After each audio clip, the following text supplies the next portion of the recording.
लोगों ने पर बात की थी। पहला बिंदु तो ये कि इसका नाम लघु जैन सिद्धांत प्रवेशिका क्यों है।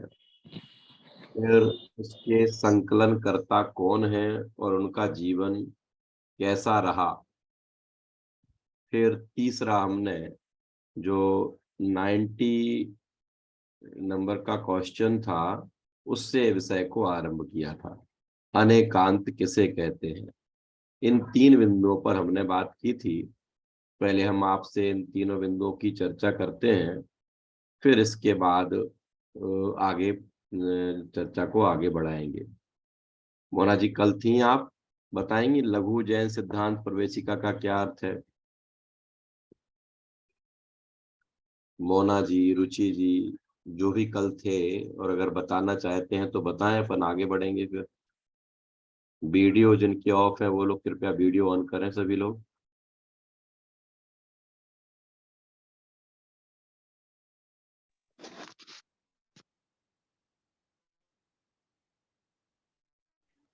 तेजस जी। लघु यानी छोटा। हम्म, ठीक है ठीक है, लघु मीन्स छोटा। फिर सिद्धांत। जैन सिद्धांत मान के तथ्य हम्म। तथ्य में प्रवेश करना। हम्म। छोटे तथ्य में जैन सिद्धांत में प्रवेश करना। ठीक है ठीक है, थोड़ा और सुधार कीजिए रुचि जी इसको। हाँ रुचि जी बोलिए। जो बेसिक प्रिंसिपल्स है जैन धर्म के, हम्म उस वो जो चेंज नहीं होते हैं हम्म सभी काल में, हम्म। वो सिद्धांत कहलाते हैं। ठीक है। तो वो जैन के जो बेसिक है उसको छोटे रूप में दिखाए, इसलिए उसको लघु कहते हैं। और वो जैन हमारे धर्म का एंट्री पॉइंट बोल सकते हैं, इसलिए प्रवेशिका। बहुत बढ़िया, वेरी गुड, बिल्कुल सही बताया आपने। हाँ आयाति बोलो बेटा, आप क्या बोल रहे हो आयाति। आयथी वो, हाँ मैं बोल रही थी आज ऐसे छोटे छोटे से लघु जैन सिद्धांत प्रवेशी का मतलब ऐसे छोटे छोटे सिद्धांत जो हम जैन धर्म की गहराई में प्रवेश करने में सहायता करते हैं, उन्हें उन पे रची हुई एक प्रस्तुति को जैन सिद्धांत प्रवेशिका बोलते हैं। बहुत अच्छा कोशिश किया आपने, ठीक है। कल जैसे हमने बात की थी, वास्तव में जो इसके लेखक हैं, लेखक क्या संकलन करता है, कल कविता जी आपको बता, कल संकलन करता है, कौन है संकलन करता और उनका जीवन कैसा रहा, कुछ बताएंगे एक आध पॉइंट में, बोलिए कविता जी। गोपाल दास जी बरैया हैं संकलन करता, और उनका जीवन व्यवहारिक धर्म मतलब व्यवहार रूप से तो काफी प्रतिकूल था, फिर भी वो हमेशा उसमें अनुकूल रहे। माने प्रतिकूलताओं से घबराए बिना उन्होंने जिन धर्म के सिद्धांतों का बहुत अभ्यास किया, और अभ्यास करने के बाद हम सबके समक्ष एक इतनी बड़ी समझ लीजिए उपलब्धि हम लोगों के बीच में उनके निमित्त से आई। वास्तव में जिन धर्म प्रवेशिका के नाम से, है ना, जैन धर्म प्रवेशिका के नाम से उन्होंने वो संकलन किया, और वो संकलन आज हम लोगों के लिए इतना उपयोगी सिद्ध होता है कि जब हम किसी बड़े ग्रंथ का स्वाध्याय करना चाहें और उससे पूर्व अगर हमने ये सिद्धांत प्रवेशिका के प्रश्नों का अभ्यास कर लिया, है ना, वो सिद्धांत प्रवेशिका में तो 500 करीब प्रश्न थे, मैंने कल बताया था। उनमें से कुछ ही प्रश्न अपने लघु जैन सिद्धांत प्रवेशिका में लगभग 140-50 के आसपास थे। नहीं और देखो टॉपिक लघु जैन अंकुर जैना। कौन कोई बोल रहा है? मोक्ष जी कौन बोल रहा है? हाँ, ख्याल में आ गया इतना। ये 500-550 प्रश्नों में से कुछ प्रश्न जो और ज्यादा 500 प्रश्न जो थे, 500 सिद्धांत जो थे, वो तो उपयोगी थे ही थे, लेकिन उन सब में से भी कुछ और जो क्रीम है ना, वो निकाल के हमारे समक्ष 100 लगभग कितने 60-70 प्रश्न जो हैं वो अपन लोगों को लघु जैन सिद्धांत प्रवेशिका के माध्यम से पढ़ने हैं। ये कौन है? संकल्प भाई ऑन करो वीडियो अपना, आप सबसे पहले ज्वाइन हुए थे। अब इसके बाद संकल्प, तीसरी चीज मैंने बताई थी अनेकांत, आप थे क्या कल?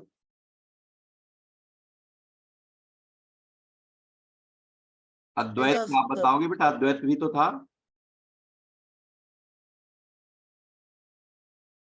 नहीं बता रहे हो? अनेकांत की परिभाषा कौन बता रहा है? बीना जी? नहीं, चलिए कोशिश करती हूँ सर। हाँ कोशिश कीजिए। अनेकांत यानी अनेक, एक से ज्यादा यानी दो, दो से भी ज्यादा, कितना भी कह सकते हैं अपन। और अनंत, ये दो है इनके अर्थ। और अंत यानी गुण और धर्म। बहुत बढ़िया। तो अनेकांत मतलब, तब इसमें वस्तु में वस्तुपने को निपटाने वाली परस्पर दो विरोधी शक्तियों का रहना, ये अनेकांत है। ये कल प्रश्न अपन ने पुस्तक में से वाचन किया था, लेकिन मैंने आपको अनेकांत शब्द का अर्थ बताया था, उसको फिर से रिपीट करते हैं और फिर हम आगे बढ़ते हैं, ठीक है? सोनल जी, सोनी, तेजस जी और मोक्ष जी अगर अपना और वीडियो ऑन कर सकते हो, कविता जी तो ऑन कर लीजिए। देखिए कल हमने समझा था दो शब्दों से मिलके बनता है अनेकांत, एक अनेक और एक अंत, ठीक है? तो अनेक शब्द के भी अनेक अर्थ होते हैं। एक तो अनेक शब्द का अर्थ दो है और एक अनेक शब्द का अर्थ अनंत होता है। तो जब अनेक शब्द का अर्थ दो लिया जाएगा तब धर्म शब्द का अंत शब्द का अर्थ धर्म लिया जाएगा, ठीक है? अनेक शब्द का अर्थ जब दो लिया जाएगा तब अंत शब्द का अर्थ क्या हो जाएगा? धर्म। और जब अनेक शब्द का अर्थ अनंत लिया जाएगा तब अंत शब्द का अर्थ क्या हो जाएगा? गुण। तो वस्तु में वस्तु परे को निप जाने वाली परस्पर विरोधी दो शक्तियां अथवा परस्पर विरोधी दो धर्म, दो धर्मों का रहना, उसका नाम अनेकांत है। जैसे कल मैंने आपको बताया था अस्ति और नास्ति, ठीक है? संकल्प, अस्ति और नास्ति, ये दोनों चीजें एक ही वस्तु में रहती हैं, तब भी वस्तु के वस्तुपने को कोई फर्क नहीं पड़ता। जब कहीं किसी स्थान पर दो विरोधी चीजें आ जाती हैं तो वहां का माहौल बदल जाता है, वहां किसी प्रकार का एक समझ लीजिए रुकाव आ जाता है, कोई डिस्टरबेंस आ जाता है। लेकिन जैन धर्म ये बता रहा है कि जितनी भी दुनिया में वस्तुएं हैं, अगर हम जाति की अपेक्षा से बात करें तो इस दुनिया में 6 प्रकार की वस्तुएं हैं, है ना? जीव, पुद्गल, धर्म, अधर्म, आकाश और काल। और अगर संख्या की अपेक्षा से बात करें तो अनंत प्रकार की वस्तुएं हैं, है ना? जीव अनंत है, पुद्गल अनंत है, धर्म, अधर्म, आकाश एक एक है, काल असंख्यात है। तो इस तरीके से अगर संख्या की अपेक्षा से वस्तु की बात करें तो कितनी वस्तुएं हैं? कि अनंत। और जाति की अपेक्षा से बात करें तो कि 6। इन सारी वस्तुओं में परस्पर विरोधी दो धर्म रहते हुए भी वस्तु में कोई बिगाड़ नहीं आता, वस्तु में कोई फर्क नहीं पड़ता, वस्तु में किसी प्रकार का समझ लीजिए कोई विघ्न नहीं आता है और वो दोनों एक साथ रह सकते हैं। वस्तु में दोनों विरोधी धर्मों का एक साथ रहने की ऐसी सामर्थ्य का नाम, ऐसी शक्ति का नाम, ऐसी इस विशेषता का नाम क्या है? इसका नाम ही अनेक। ख्याल में आ गया? अब तो दिक्कत नहीं है ना, अब तो दिक्कत नहीं है। और फिर हमने आपको एग्जाम्पल के हिसाब से कल बताया भी था कि ऐसे बहुत सारी वस्तुएं हैं जिनमें ये परस्पर विरोधी चीजें, कहने में तो पुत्री का धर्म और माता का धर्म ये परस्पर विरोधी है, लेकिन एक ही स्त्री में पुत्रित्व और मातृत्व ये दोनों धर्म हो सकते हैं कि नहीं? है ना? ये दोनों धर्म हो सकते हैं, होते हैं। ऐसे ही कोई पुरुष जो जिसमें पिता का पिता भी हो सकता है और पुत्र भी हो सकता है, माने पुत्र और पिता ये दोनों धर्म परस्पर विरोधी हैं। विरोधी होते हुए भी उस एक ही पुरुष में एक पुत्रत्व भी है और पितृत्व भी है, ये दोनों धर्म रहते हैं। और हम इस चीज को आराम से एक्सेप्ट भी कर लेते हैं। जब हम इस चीज को एक्सेप्ट करते हैं तो ऐसे ही अस्ति और नास्ति, अस्थि और नास्ति तो हमें बिल्कुल ऐसे एंटी लगते हैं ना, बिल्कुल एंटी। जो अस्थि होगा वो नास्ति नहीं होगा, जो नास्ति होगा वो अस्थि नहीं होगा। तो कह रहे हैं कि ये एंटी लगने वाले जो धर्म हैं, ये एंटी लगने वाले धर्म भी वस्तु में बिना किसी विरोध के, बिना वस्तु के विघटन के, बिना वस्तु को नष्ट किए, जब ये दोनों परस्पर विरोधी धर्म वस्तु में रहते हैं, वस्तु का वस्तुपना निपटा रहता है, निभता रहता है, वस्तु में कोई परिवर्तन नहीं आता, वस्तु की ऐसी उसी शक्ति का नाम क्या है? ऐसी उसी शक्ति का नाम अनेकांत है। प्रत्येक वस्तु, जैसे मैं जीव हूं, तो जीव जो है, जीव अपने द्रव्य की अपेक्षा से अस्थि वाला है ना। 100 की अपेक्षा से मैं अस्थि हूं, और आपकी अपेक्षा में नास्ति हूं, पर की अपेक्षा से नास्ति है। ये पुद्गल मेरे पास है, ये पुद्गल की अपेक्षा से अस्थि वाला है, और जीव की अपेक्षा से नास्ति वाला है। तो ये इसमें कौन सा धर्म हुआ? इस पुद्गल में अस्थि भी हुआ और नास्ति भी हुआ कि नहीं हुआ रुचि जी? इस पुद्गल में अस्थि भी हुआ और नास्ति भी हुआ। कैसे हुआ? कि ये 100 से है और पर से नहीं है, इसी का नाम तो अस्थि नास्ति है। कविता जी समझ में आता? जिस मोबाइल पर और जिस लैपटॉप पर आप ये क्लास पढ़ रहे हैं, उसमें अगर हम दोनों चीजों को घटित करना चाहें तो घटित होंगी कि नहीं? अस्थि और नास्ति। कि वो स्वयं की अपेक्षा से है, स्वयं की अपेक्षा से उसकी सत्ता है, इसलिए वो अस्थि वाला हो गया, और पर की अपेक्षा से वो नहीं है, ये नास्ति हो गया। अब नित्य और अनित्य ये दोनों भी परस्पर विरोधी हैं कि नहीं? अद्वैत्व जानते हो कि नहीं आप? नित्य और अनित्य। नित्य का मतलब तो होता है परमानेंट, और अनित्य का मतलब होता है प्रति समय बदलना, टेम्परेरी होना, वो कहलाता है अनित्य। तो प्रत्येक वस्तु नित्य भी है और अनित्य भी है। ये दोनों नित्य और अनित्य परस्पर विरोधी धर्म, बस परस्पर विरोधी शक्तियां वस्तु में एक साथ रहती हैं कि नहीं? कैसे? कि जीवत्व की अपेक्षा से नित्य है। जीव देखो, ये जीव आज अपना एक कृपा जी साहब के नाम से, कौन है कृपा जी, कुछ ख्याल में आ रहा?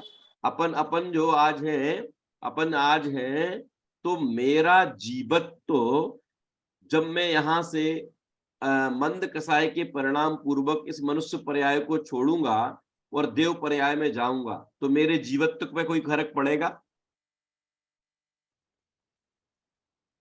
अच्छा, कोई देवगति का जीव वहां से कसाय के परिणाम पूर्वक एक इंद्रिय में आ जाएगा, माने पृथ्वी जल अग्नि बन जाएगा, तो क्या उसके जीवत्व में कोई फर्क आएगा? नहीं आएगा ना। इसका मतलब क्या है कि प्रत्येक जीव जीवत्व की हमेशा अपेक्षा से हमेशा जीव ही रहेगा। ये उसका क्या है? ये उसका नित्यपना है, ये उसका नित्यपना है, और उसमें प्रति समय परिवर्तन आता रहेगा, चेंज आता रहेगा। ये उसका क्या है? ये उसका अनित्यपना है। तो ये नित्य और अनित्यपना, ये दोनों चीजें वस्तु में एक साथ रहती कि नहीं रहती? रहती है। इसी दोनों चीजों के एक साथ रहने का नाम ही क्या है? इन्हीं दोनों परस्पर विरोधी शक्तियों के एक साथ रहने का नाम ही अनेकांत है। कविता जी कोई प्रश्न है? आप हैंड रेज कर रही हैं, बोलिए बोलिए। ये जो हम नित्यपना कह रहे हैं, तो इसी अपेक्षा हम आत्मा को ध्रुव्य कह रहे हैं। हाँ, और जो व्यय पर्याय हरपन चेंज हो रही है, उस हिसाब से हाँ, व्यय हो रहा है, हाँ। बराबर ना? तो द्रव्य की अकेले आत्मा ही नहीं, द्रव्य की अपेक्षा प्रत्येक वस्तु नित्य है, ठीक है, और पर्याय की अपेक्षा से प्रत्येक वस्तु अनित्य है, ठीक है। लेकिन जरा अपन इस एंगल से बात करें कि जब किसी ने कोई अपेक्षा नहीं लगाई और ये कह दिया कि वस्तु नित्यात्मक है, तो उस समय हम झगड़े के लिए तैयार होते हैं। तो ये अनेकांत का सिद्धांत हमें ये कहता है, झगड़ा मत करो। ये जो नित्य कह रहा है ये भी ठीक कह रहा है, ये जो अनित्य कह रहा है ये भी ठीक कह रहा है। कल मैंने आप लोगों को वो एक उदाहरण की देकर बात की थी ना, कोई चीज छोटी है कि बड़ी है? साहब आप उसको किसी भी चीज को छोटा बड़ा कैसे कह सकते हो? क्या किसी भी चीज को छोटा बड़ा कब कह सकते हो? अगर किसी वस्तु के सामने हमने दूसरी वस्तु रखी और वो वस्तु अगर उससे बड़ी है तो हम उसको छोटा कहेंगे, और वो वस्तु उससे छोटी है तो हम उसको बड़ा कह देंगे। इसका मतलब क्या है? ये छोटे बड़े का धर्म, पास दूर का धर्म, पतले मोटे का धर्म, लंबे छोटे का धर्म, ये सारे के सारे धर्म सापेक्ष हैं, सापेक्ष हैं, यानी एक तरफ से नहीं कहा जा सकता। ऐसे ही ये जो परस्पर विरोधी दिखाई देने वाले धर्म हैं, इन धर्म, इन वस्तु की अनेकांतात्मक सिद्धांत को अगर कोई नहीं समझेगा तो वो पग पग पर झगड़ेगा, पग पग पर लड़ाई करेगा, पग पग पर अशांति होगी। और ये प्रति समय की अशांति को नष्ट करने का उपाय अगर कोई है तो क्या है सोनल जी? ये है कि हम वस्तु के अनेकांतात्मक सिद्धांत को समझ लें। ये सिद्धांत अगर हमारी समझ में आ जाएगा तो जो हम जरा जरा सी बात पे झगड़ने को तैयार हो जाते हैं तो झगड़ा खत्म हो जाएगा। क्या समझ के दिव्या जी, क्या समझ के? ये समझ के कि प्रत्येक वस्तु में बाहर से दिखाई देने वाले परस्पर दो विरोधी धर्म, परस्पर विरोधी दो शक्तियां एक साथ रह सकती हैं, और एक साथ रहने पर भी वस्तु के वस्तुपने में कोई फर्क नहीं पड़ता। सब परिभाषा में है ना, वस्तु में वस्तुपने को निप जाने वाली माने वस्तु में ये परस्पर दो शक्तियां हो और वस्तु का कुछ भी बिगाड़ ना हो, वस्तु में कोई परिवर्तन ना हो, वस्तु में कोई नुकसान ना हो, कुछ बढ़े ना, ऐसी उस शक्ति का नाम अनेकांत है। इस पर कल हमने पर्याप्त चर्चा कर ली थी। अब अगर किसी को इस विषय में कुछ प्रश्न पूछना हो, अनेकांत ख्याल में नहीं आया हो, तो आप प्रश्न करें, अन्यथा अपन अगले प्रश्न पर चलते हैं। संकल्प, कविता जी, सोनल जी, मोक्ष, तेजस जी, ओजस जी, दिव्या जी, मोना जी, बीना जी, हयाती, कोई प्रश्न है किसी को? नहीं प्रश्न है, चलें आगे बढ़े। चलिए अब अगला प्रश्न आता है जिसका नाम है स्यादवाद किसे कहते हैं? क्या प्रश्न है? स्यादवाद। तो अब जो अनेकांतात्मक वस्तु थी, उस अनेकांतात्मक वस्तु को समझाने के तरीके का नाम क्या है? अनेकांतात्मक वस्तु को समझाने के तरीके का नाम ही स्यादवाद। ठीक है मोना जी, समझ में आ गया? अनेकांतात्मक वस्तु के कथन करने की पद्धति को स्यादवाद कहते हैं। परिभाषा क्या है? स्याद, स्याद माने कथनचित, वाद माने कथन करना, कथनचित किसी अपेक्षा से वस्तु के कथन करने को क्या कहते हैं? किसी अपेक्षा से वस्तु के कथन करने को स्यादवाद कहते हैं। देखो ये जो अपेक्षा है, ये अपेक्षा के द्वारा वस्तु के सर्वांग को समझना, संपूर्ण वस्तु को समझना हम सभी के लिए आसान हो जाता है। और अगर वो अपेक्षा हमारे ख्याल में नहीं है तो निश्चित रूप से कहीं ना कहीं से, जैसे वो बालक झगड़ते हैं ना, आप लोगों ने वो 7 अंधों की बात सुन रखी होगी, सुन रखी कि नहीं रुचि जी? 7 अंधे व्यक्ति जब एक हाथी को देखने, हाथी की पहचान करने के लिए जाते हैं और लोग उनसे पूछते हैं कि हाथी कैसा है तो एक अंधा जब उसके हाथी के पैर को पकड़ता है तो वो क्या कहता है? वो कहता है कि हाथी तो खंबे जैसा है। कविता जी, हाथी को कैसा कहता है? खंबे जैसा कहता है। फिर दूसरा अंधा जब उसकी पूंछ को पकड़ता है और उससे पूछे कि हाथी कैसा है, तो वो कहता है रस्सी जैसा है। मोक्ष कुछ समझ में आ रहा? और जब तीसरा अंधा उस हाथी के कान को छूकर देखता है, ऐसे ऐसे छूकर देखता है, तो इतने बड़े से कानों को जब वो छूता है तो पूछते भैया हाथी कैसा है? तो वो क्या कहता है? वो कहता है हाथी तो सूपे के जैसा है। सूप के जैसा है। वो अपन जो उसमें धान को करते हैं ना, साफ करती है ना महिलाएं धान को, बोले उसके जैसा है। फिर कोई एक और आता है अंधा, उससे पूछते हैं तो वो हाथी के पेट की तरफ ऐसे हाथ चलाकर देखता है, पेट की तरफ हाथ चलाता है ऐसे ऐसे, और उससे पूछते कि कैसा है, तो वो कहता है दीवाल के जैसा है। अब मुझे बताओ, हाथी दीवाल के जैसा है, हाथी रस्सी के जैसा है, हाथी सूप के जैसा है, हाथी खंबे के जैसा है ना, किसके जैसा है हाथी? हाथी को कैसा कहा जा सकता है? वो आपस में जो अंधे थे वो अपनी अपनी बात कह रहे थे और झगड़ रहे थे। नहीं रस्सी है, वो कहता नहीं खंबा है, वो कहता नहीं दीवाल जैसा है, वो कहता नहीं सूप जैसा है। ऐसे वो आपस में झगड़ रहे थे और एक दूसरे से झगड़ा करते करते खूना खच्च हो रहे थे। उसी समय कोई एक समझदार व्यक्ति वहां से निकला। अरे भाई साहब क्या बात है? अरे बोले भाई साहब समझते ही नहीं है, मैं कह रहा हूं कि हाथी ऐसा है और ये कह रहा है कि ऐसा है, तो क्या किया जाए? तो वो कहता है अरे भैया रुको रुको, झगड़ो मत, ये जो कह रहे हैं ये भी सही कह रहे हैं, ये जो कह रहे हैं ये भी सही कह रहे हैं, कि ऐसा कैसे हो सकता है? ये सब लोग सही कैसे कह सकते हैं? क्या कृपा जी, ये सब लोग कैसे सही कह सकते हैं? दीवाल के जैसा भी सही कह रहे हैं, हाथ खंबे के जैसा भी सही है, ये ऐसे सब एक साथ कैसे हो सकता है? तो फिर उन्होंने बताया कि सुनो सुनो सुनो, ऊंच की अपेक्षा से हाथी रस्सी के जैसा है। क्या बता दिया? कविता जी समझ में आ गया? पूंछ की अपेक्षा से हाथी कैसा है? पूंछ की अपेक्षा से हाथी रस्सी के जैसा है। कान की अपेक्षा से कैसा है? कि कान की अपेक्षा से हाथी सूपे के जैसा है ना। पेट की अपेक्षा से कैसा है? कि पेट की अपेक्षा से हाथी दीवाल के जैसा है। पैर की अपेक्षा से हाथी खंबे के जैसा है।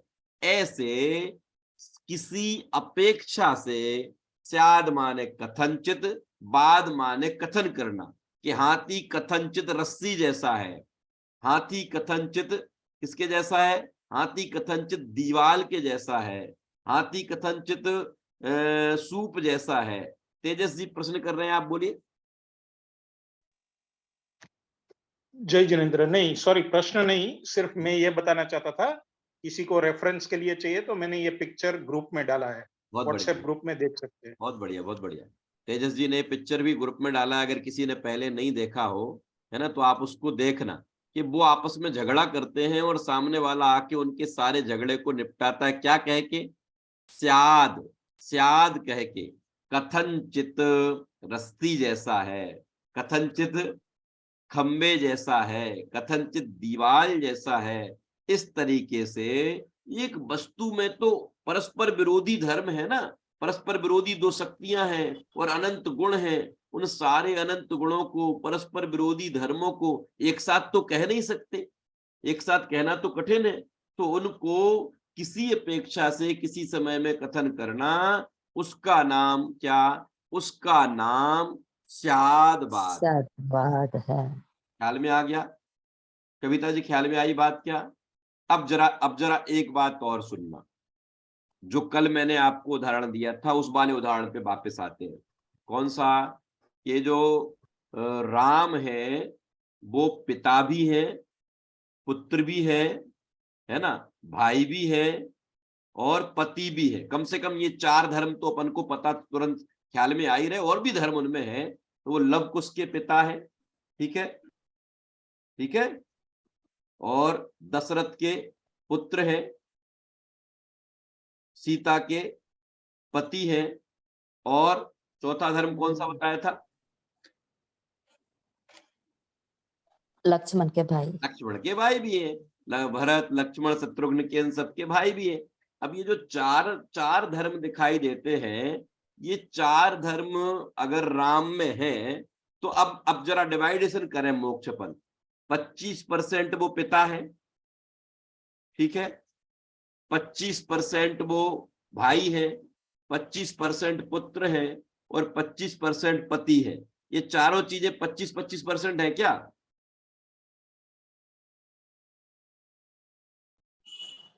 क्या हुआ? मेरी आवाज नहीं आ रही क्या?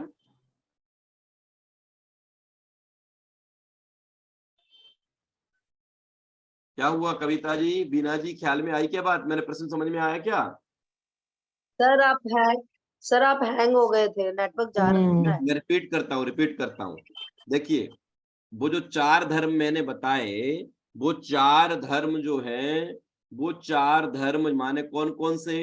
राम पिता है, पुत्र है, भाई है, पति है। तो ये 4 धर्म है। तो क्या वो 25% पिता, 25% पुत्र, 25% पति और 25% भाई, ऐसा है?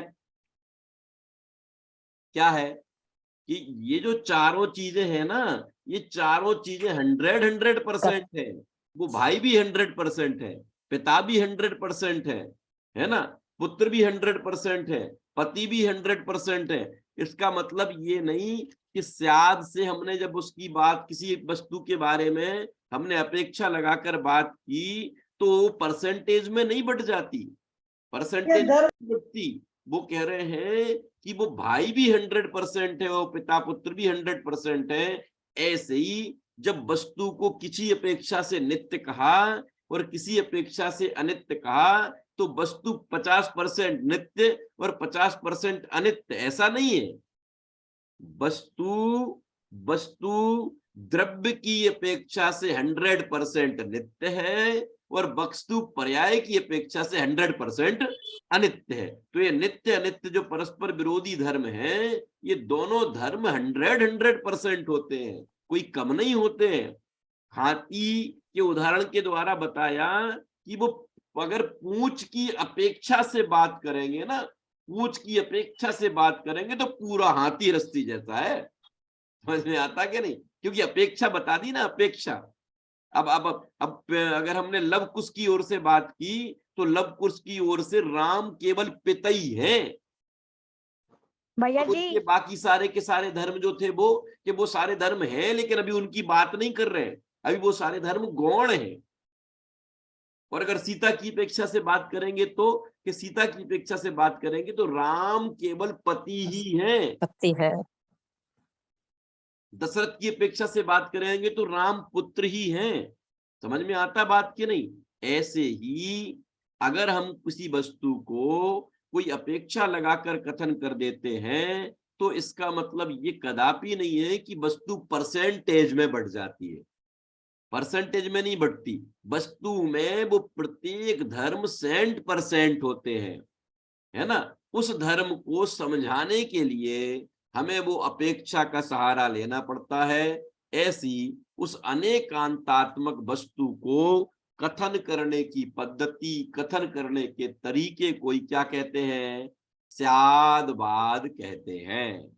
स्याद माने कथनचित, वाद माने कथन करना, है ना।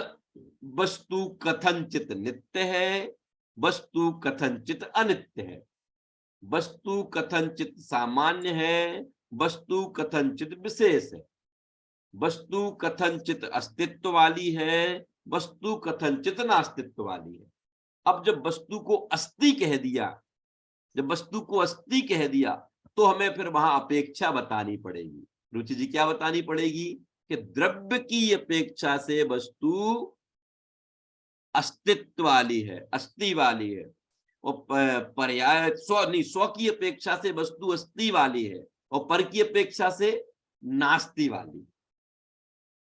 ठीक है, वस्तु द्रव्य की अपेक्षा से नित्य है और पर्याय की अपेक्षा से अनित्य है। इस प्रकार से वस्तु में जो अनेक धर्म होते हैं, उन अनेक धर्मों को एक साथ कह पाना कठिन होता है।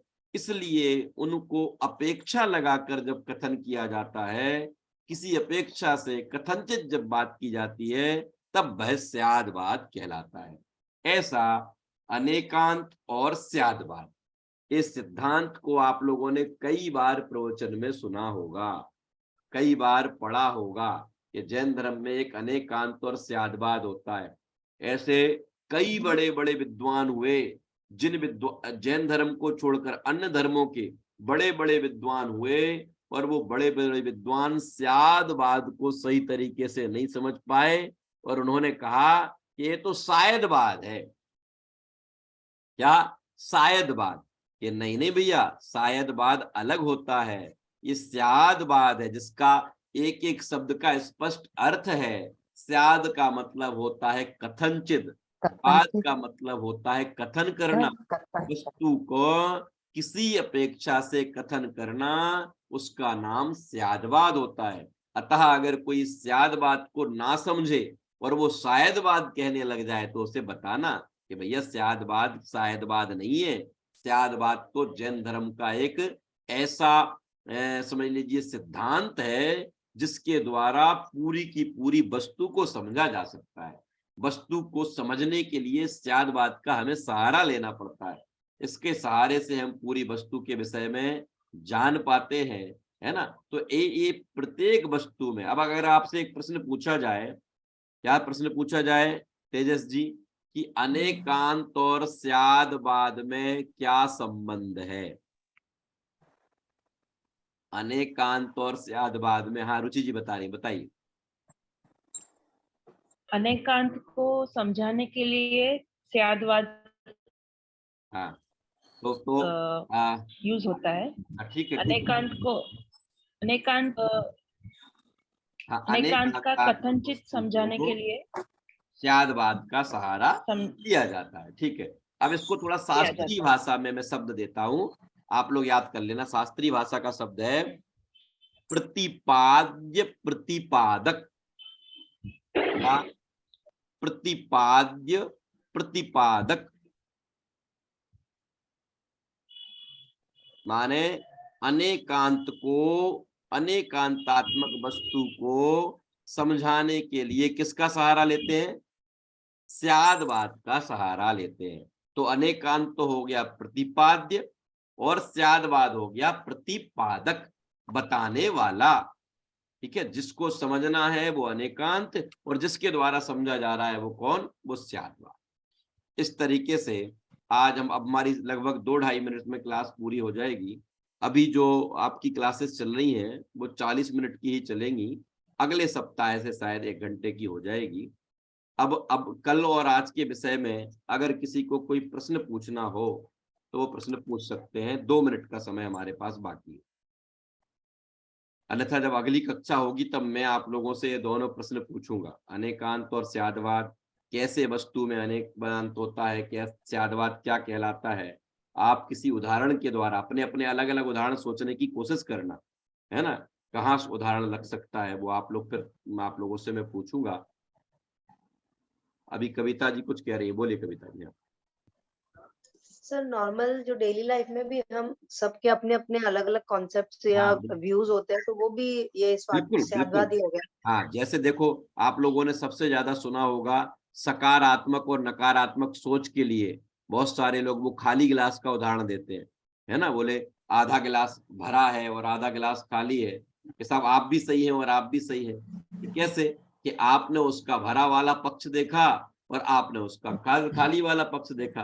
अब हम मिलेंगे तो हम क्या कहेंगे? हम कहेंगे कथनचित भरा है और कथनचित खाली है। क्या कहेंगे? कथनचित भरा है और कथनचित खाली है। क्यों? कि जितना उसमें पानी है उतना भरा हुआ है और जितने में पानी नहीं है उतना खाली है। दोनों ही बातें सत्य हैं। समझ में आ गया? इस तरीके से रोजमर्रा के जीवन में भी जब कभी इस प्रकार की बातें आती हैं जो हमें परस्पर विरोधी लगती हैं, है ना, तो देखो आधे से अधिक झगड़े इस अनेकांत और स्यादवाद के सिद्धांत को समझने से दूर हो जाते हैं। अब देखो सामने वाला कोई बात कह रहा हो तो सामने वाले की बात को सीधा नकार देना, नहीं ऐसा नहीं है, है ना, ऐसा नहीं है। ऐसे नकारने की जगह अगर हम सामने वाले की बात को वो दूसरे ढंग से कहें कि नहीं भाई साहब ऐसा जो आप कह रहे हैं ये तो ठीक है लेकिन वास्तव में ये ऐसा है, तो सामने वाले को